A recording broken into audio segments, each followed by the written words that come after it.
Hello. हम GF and AR पढ़ रहे थे और आज हम अध्याय नंबर 1 के क्वेश्चन आंसर करेंगे। सबसे पहला क्वेश्चन है, संविधान के अनुच्छेद 266 एक में परिभाषित निधि है। 266 एक में जो परिभाषित निधि है वो है राज्य की संचित निधि। क्वेश्चन नंबर 2 है, सक्षम प्राधिकारी द्वारा किस प्रयोजनार्थ विभागाध्यक्ष घोषित किया जाता है? पहला ऑप्शन है विभिन्न कानून बनाने के लिए, कानून एवं व्यवस्था के निदान हेतु, प्रशासनिक एवं वित्तीय शक्तियों के प्रयोग व प्रत्यायोजन हेतु, सरकारी सहायता प्राप्त निकायों के नियंत्रण हेतु। तो इसका आंसर जो है हमारा विभागाध्यक्ष बनाया जाता है प्रशासनिक एवं वित्तीय शक्तियों के प्रयोग व प्रत्यायोजन हेतु। क्वेश्चन नंबर 3 है, नियम 3 ख के अंतर्गत एक अधीनस्थ राजपत्रित अधिकारी को कोष से बिलों की राशि के आहरण तथा भुगतान का वितरण करने के लिए कौन अधिकृत कर सकता है? पहला ऑप्शन है विभागाध्यक्ष, कार्यालयाध्यक्ष, वित्त विभाग या कोषाधिकारी। नियम 3 ख में हमने पढ़ा था, जो कार्यालयाध्यक्ष होता है वो अपने से नीचे के किसी राजपत्रित अधिकारी को ये शक्तियां प्रदान करता है। क्वेश्चन नंबर 4 है, सामान्य वित्तीय एवं लेखा नियम खंड 1 में दिए गए नियम हैं। अब ये पूछा गया है, सामान्य वित्तीय एवं लेखा नियम खंड 1 में दिए गए जो नियम है वो क्या है? राजस्व विभाग द्वारा निर्मित नियम, राज्यपाल के अनिवार्य कार्यकारी आदेश, कार्मिक विभाग द्वारा निर्मित नियम या फिर कानून एवं न्याय विभाग द्वारा निर्मित नियम। ये हमने पढ़ा था, राज्यपाल के कार्यकारी आदेश होते हैं। क्वेश्चन नंबर 5 है, राज्य सरकार की प्राप्तियों की ऑनलाइन जमा लेखा प्रणाली कहलाती है ई ग्रास, ई निक्षेपन, ई निक्षेप, ई कर या ई भुगतान। इसका जो हमारा ई ग्रास होती है। आगे 6th क्वेश्चन में ई ग्रास क्या है, इसकी फुल फॉर्म पूछी गई है। ई से होता है इलेक्ट्रॉनिक,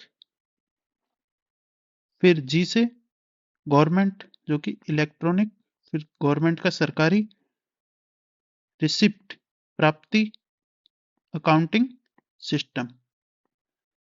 ऑप्शन 2 सही रहेगा। क्वेश्चन नंबर 7 है, भारत के संविधान के किस अनुच्छेद में राज्य की आकस्मिक निधि बताई गई है? ये जो बताई गई है ये हमें अनुच्छेद 267 2 में बताई गई है। अनुच्छेद 266 एक में है संचित निधि और 267 2 में है आकस्मिक निधि और 266 2 में लोक लेखा निधि। राज्य सरकार की वे वित्तीय शक्तियां जो किसी अन्य विभाग या प्राधिकारी को प्रत्यायोजित नहीं की गई हैं वो किसमें निहित होंगी? वित्त विभाग, महालेखाकार, निदेशक कोष एवं लेखा या संबंधित कोषाधिकारी। ये वित्त विभाग में निहित रहती है। क्वेश्चन नंबर 9 है, राज्य का लोक लेखा से आशय ऐसी निधि से है जो परिभाषित है। 266 एक में तो रहती है संचित निधि और 266 2 में होती है लोक लेखा निधि। सामान्य वित्तीय एवं लेखा नियम का नियम 3 ख संबंधित है। ये जो हमने 3 ख पढ़ा था, कार्यालयाध्यक्ष किसी अधीनस्थ राजपत्रित अधिकारी को अपने से जो नीचे अराजपत्रित अधिकारी होते हैं उनके बिलों पर साइन करने के लिए अधिकृत करता है, जो कि एक कार्यालयाध्यक्ष द्वारा ऑप्शन नंबर 2 अपने अधीनस्थ किसी राजपत्रित अधिकारी को बिलों पर अपनी ओर से हस्ताक्षर करने हेतु प्राधिकृत करना। क्वेश्चन 11 है, सामान्य वित्तीय एवं लेखा नियम में नियंत्रण अधिकारी की परिभाषा है। सामान्य वित्तीय एवं लेखा नियम में नियंत्रण अधिकारी की परिभाषा क्या है? जिसे विभाग के अधीनस्थ द्वारा किए गए व्यय एवं राजस्व की वसूली को नियंत्रित करने का दायित्व सौंपा गया हो। तो इसके नीचे जो अधीनस्थ विभाग आते हैं उनके द्वारा कोई भी व्यय या राजस्व की वसूली की गई है उसको नियंत्रण करने का अधिकार किसका होता है? नियंत्रण अधिकारी का। सामान्य वित्तीय एवं लेखा नियम है कोषागार नियमों के पूरक, राजकीय धन की प्राप्ति, अभिरक्षा एवं भुगतान की प्रक्रिया, राज्यपाल के कार्यकारी आदेश या फिर उपरोक्त सभी। तो ये उपरोक्त सभी हैं। ये कोषागार नियमों के पूरक भी है, राज्य धन की प्राप्ति, अभिरक्षा और भुगतान की प्रक्रिया भी है, और राज्यपाल के कार्यकारी आदेश तो हैं ही। क्वेश्चन नंबर 13 है, राजकीय लेखों का अंकेक्षण करता है एवं विनियोग लेखे तैयार करता है। ये काम कौन करता है? ये करता है महालेखाकार। राजस्थान सरकार द्वारा प्राप्त समस्त राजस्व कोषागार बिल जारी करने से अर्जित राजस्व, लोन या मार्गोपाय अग्रिम तथा उधारों की अदायगी से आने वाली प्राप्तियों को सम्मिलित किया जाता है। ये जो भी है कि समस्त राजस्व, कोषागार बिल जारी करने से अर्जित राजस्व या फिर लोन और उधार की अदायगी, इनसे जो भी प्राप्तियां आएंगी वो कौन सी निधि में रखी जाएगी? राज्य की स्थानीय निधि, राज्य की आकस्मिक निधि, राज्य की लोकलेखा निधि या राज्य की संचित निधि। इस टाइप की जो भी होगी, जो कोषागार बिल और ये आ जाए तो राजस्व की संचित निधि में इनको रखा जाता है। क्वेश्चन नंबर 15 है, ऐसे व्यय जो एक सावधि अंतराल के पश्चात किए जाते हैं कहलाते हैं। कि एक सावधि अंतराल मतलब एक फिक्स अंतराल के बाद किए जाए उनको कहते हैं हम आवर्तक व्यय। ई कोषागार किसके नियंत्रणाधीन कार्य करता है? वित्त विभाग, महालेखाकार, निदेशक कोष एवं लेखा के, या फिर नियंत्रण एवं महालेखा परीक्षक के। तो ये करता है निदेशक कोष एवं लेखा के। ई कोषागार निदेशक कोष एवं लेखा के नियंत्रण में कार्य करता है। क्वेश्चन नंबर 17 है, जीएफ एंड एआर के नियमों में यदि कोई संदेह हो तो प्रकरण अंतिम निर्णय के लिए किसे भिजवाया जाएगा? जब भी ये लास्ट नियम हमने जो पढ़ा था, नियम नंबर 4 में था, वित्त विभाग को भेजा जाता है। जीएफ एंड एआर का नियम 4 निम्नांकित से संबंधित है। ये संदेहों का निराकरण है। अगर कोई भी संदेह हो तो वित्त विभाग के पास भेजा जाता है। क्वेश्चन नंबर 19 है, राजस्थान सरकार के मासिक संकलित लेखे कौन तैयार करता है? किसके द्वारा तैयार किए जाते हैं? ये करता है महालेखाकार राजस्थान द्वारा। राज्य अंकेक्षण रिपोर्ट महालेखा महालेखा द्वारा महालेखाकार द्वारा तैयार की जाती है। विधानसभा की लेखा लोक लेखा समिति द्वारा परीक्षण किया जाता है इसका। वार्षिक आधार पर तैयार की जाती है या उपरोक्त सभी? ये उपरोक्त सभी है। महालेखाकार भी तैयार करता है, विधानसभा की लोक लेखा समिति इसका परीक्षण भी करती है, वार्षिक आधार पर तैयार की जाती है। क्वेश्चन नंबर 21 है, महालेखाकार राजस्थान निम्नलिखित कार्य नहीं करता है। इसमें ये नहीं पूछा हुआ है, कौन सा कार्य महालेखाकार नहीं करता? राजस्थान सरकार के मासिक लेखे तैयार संकलित करना ये करता है। राजस्थान सरकार के वार्षिक वित्तीय एवं विनियोग लेखे तैयार करना ये भी करता है। राजस्थान सरकार के संस्थानों की ऑडिट करना ये भी करता है। राजस्थान सरकार के लेखाकारों के पद स्थापन करना ये नहीं करता है। क्वेश्चन नंबर 22 है, जीएफ एंड एआर के अनुसार बैंक की परिभाषा में सम्मिलित बैंक शाखा की विशेषता है। आरबीआई एक्ट 1934 के तहत कार्य करना ये है। राजकीय लेन देन हेतु अधिकृत होना ये भी है। आरबीआई के एजेंट के रूप में कार्य करना ये भी है। आंसर हो जाएगा उपरोक्त सभी। क्वेश्चन नंबर 23 है, राजस्थान में राजकीय लेन देन सामान्यतः किया जाता है एसबीबीजे द्वारा, बैंक ऑफ बड़ौदा द्वारा, एसबीआई द्वारा, या वर्तमान में निजी बैंकों सहित अनेक बैंकों द्वारा। तो वर्तमान में जो है ये निजी बैंकों सहित अनेक बैंकों द्वारा किया जाता है। पहले ये सिर्फ एसबीआई था। क्वेश्चन नंबर 24 है, जिन संस्थानों पर एसबीआई की शाखा नहीं है, जिन स्थानों पर एसबीआई की शाखा नहीं है, वहां राजकीय लेन देन के लिए अधिकृत होता है, वो होगा उपलब्ध अन्य बैंकों की शाखा। क्वेश्चन नंबर 25 है, राजस्थान की संचित निधि को संविधान के किस अनुच्छेद में परिभाषित किया गया है? अनुच्छेद 266 एक में है ये। राजस्थान की आकस्मिक निधि को संविधान के किस अनुच्छेद में परिभाषित किया गया है? ये अनुच्छेद 267 दो में है।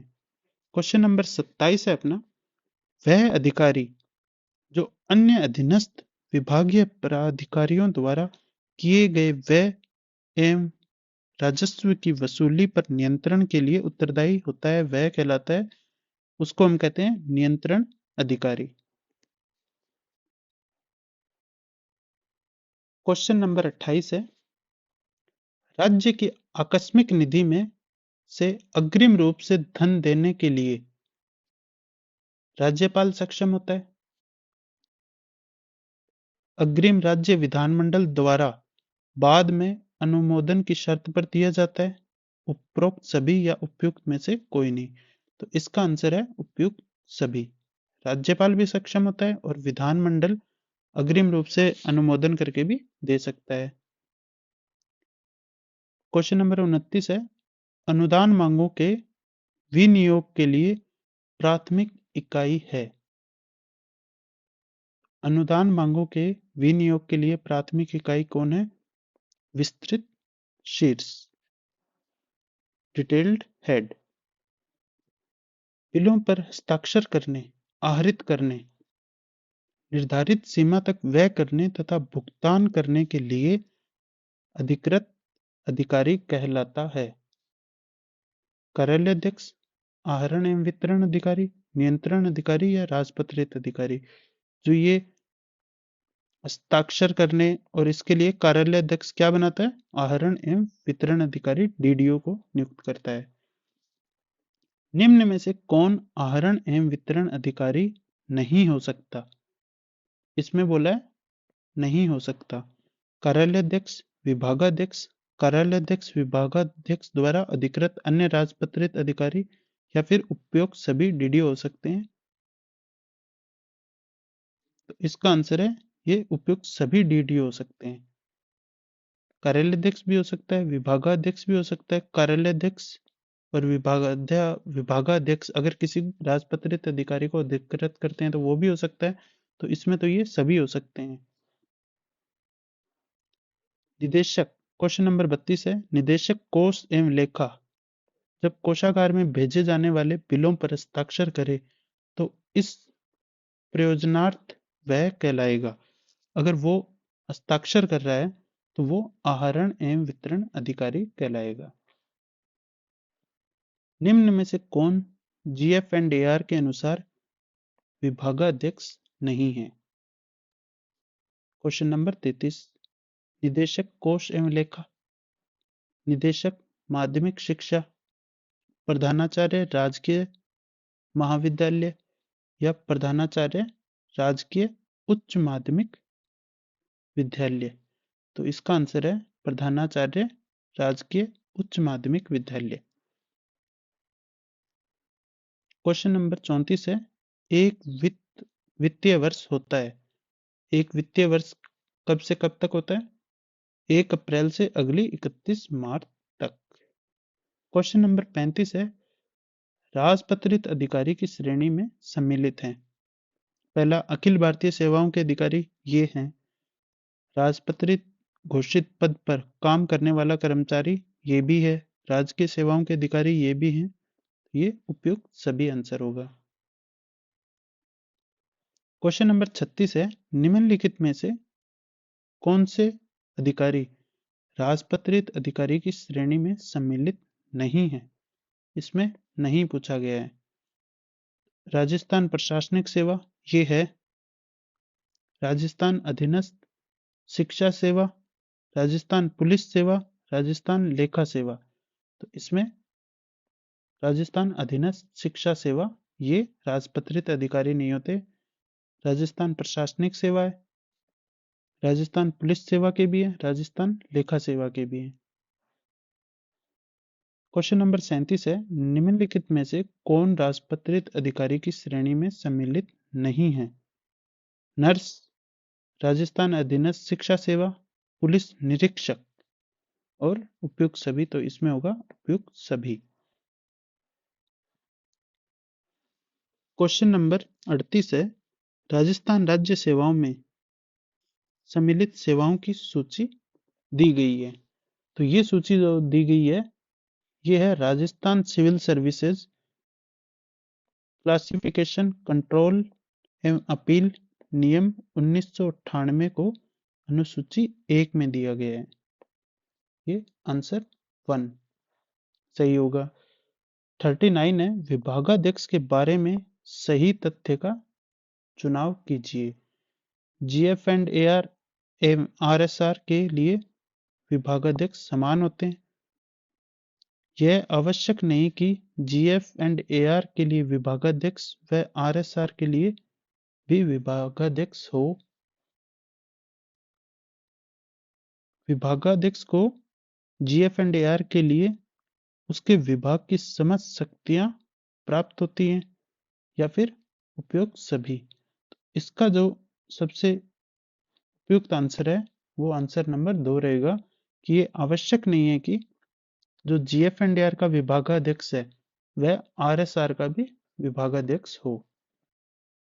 क्वेश्चन नंबर 40 है, जीएफ एंड एआर पार्ट 1 में सभी विभागाध्यक्षों की सूची उपलब्ध कराई गई है। ये कौन से परिशिष्ट में दिया गया है? ये है परिशिष्ट 8 में। इसके बाद है क्वेश्चन नंबर 41, निम्नलिखित में से कौन जीएफ एंड एआर के अनुसार विभागाध्यक्ष नहीं है? इसमें नहीं पूछा है।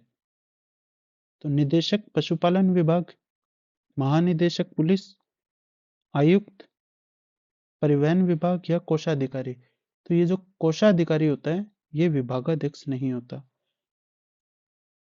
क्वेश्चन नंबर 42 है, निम्नलिखित में से कौन कार्यालयाध्यक्ष नहीं है? कोषाधिकारी, उप कोषाधिकारी, अतिरिक्त कोषाधिकारी या फिर उपरोक्त सभी। तो इसमें अतिरिक्त कोषाधिकारी जो होता है वो कार्यालयाध्यक्ष नहीं होता। क्वेश्चन नंबर 43 है, राजस्थान के लोक लेखा को संविधान के किस अनुच्छेद में परिभाषित किया गया है?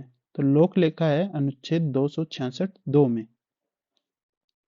क्वेश्चन नंबर 44 है, विनियोग की एक इकाई से विनियोग की दूसरी इकाई में निधियों का स्थानांतरण कहलाता है।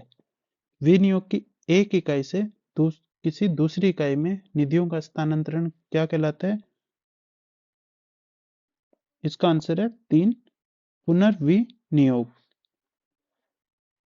क्वेश्चन नंबर 45 है, क्षेत्रीय परिवहन अधिकारी आरटीओ निम्नलिखित में से क्या है? क्या वो प्रादेशिक अधिकारी है, कार्यालय अध्यक्ष है, आहरण एवं वितरण अधिकारी है या फिर उपयुक्त सभी है? तो ये उपयुक्त सभी है।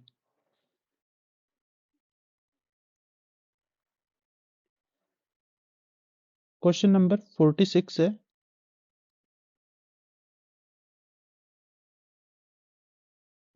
संयुक्त निदेशक शिक्षा विभाग निम्नलिखित में से क्या है? प्रादेशिक अधिकारी, राजपत्रित अधिकारी, कार्यालय अध्यक्ष या फिर उपयुक्त सभी। ये भी उपयुक्त सभी है। क्वेश्चन नंबर 47 है, निम्नलिखित में से कौन अधीनस्थ प्राधिकारी नहीं है? वित्त सचिव, आयोजन सचिव, सभी विभागाध्यक्ष या राजस्थान के राज्यपाल। तो राजस्थान का राज्यपाल है वो किसी का अधीनस्थ प्राधिकारी नहीं होता, बाकी ये सभी अधीनस्थ प्राधिकारी हैं। वर्तमान में क्वेश्चन नंबर 48 है, वर्तमान में राजस्थान में कुल कितने कोषागार हैं? तो हमने पढ़ा था 41 कोषागार हैं और जो दिल्ली में स्थित कोषागार है उसको पीएओ कहा जाता है। क्वेश्चन नंबर 49 है, कोषाधिकारी किस सेवा का अधिकारी होता है? तो ये राजस्थान प्रशासनिक सेवा, राजस्थान अधीनस्थ लेखा सेवा, राजस्थान लेखा सेवा या राजस्थान कोषागार सेवा। तो ये होता है राजस्थान लेखा सेवा का। जो कोषाधिकारी होता है वो राजस्थान लेखा सेवा का अधिकारी होता है। क्वेश्चन नंबर 50 है, वर्तमान में राजस्थान में कुल कितने राजस्व उप कोषागार हैं? उप कोषागार राजस्थान में 0 है। वर्तमान में राजस्थान में कुल कितने नॉन बैंकिंग कोषागार हैं? तो नॉन बैंकिंग कोषागार भी 0 है।